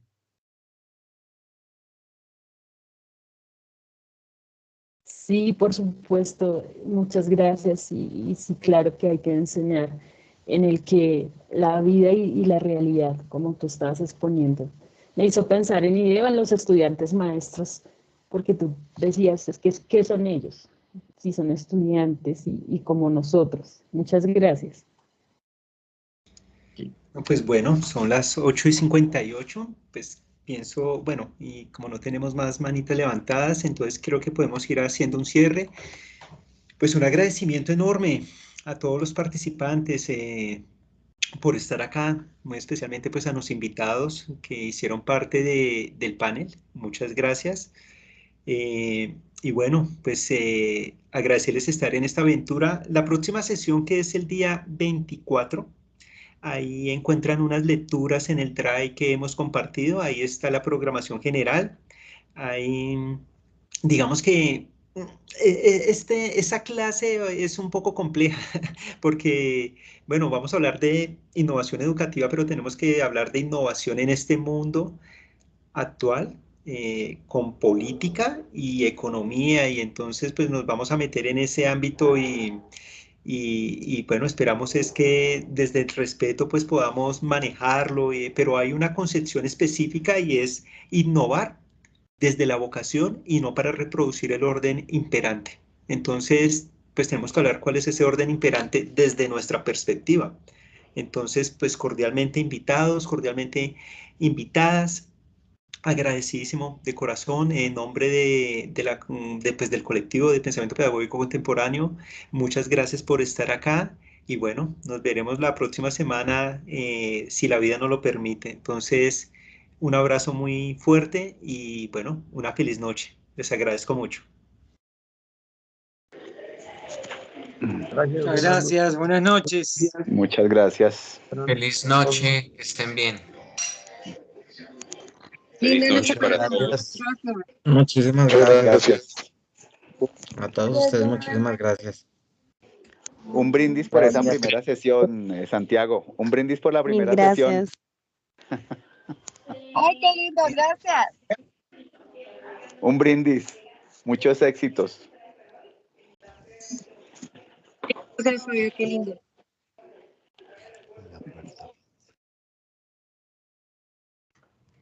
¿Sí me escuchaste, Fabio? Perdón, está diciendo que gracias.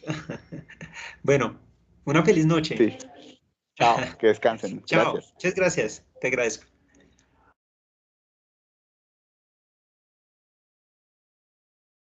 Yo no tengo que pensar.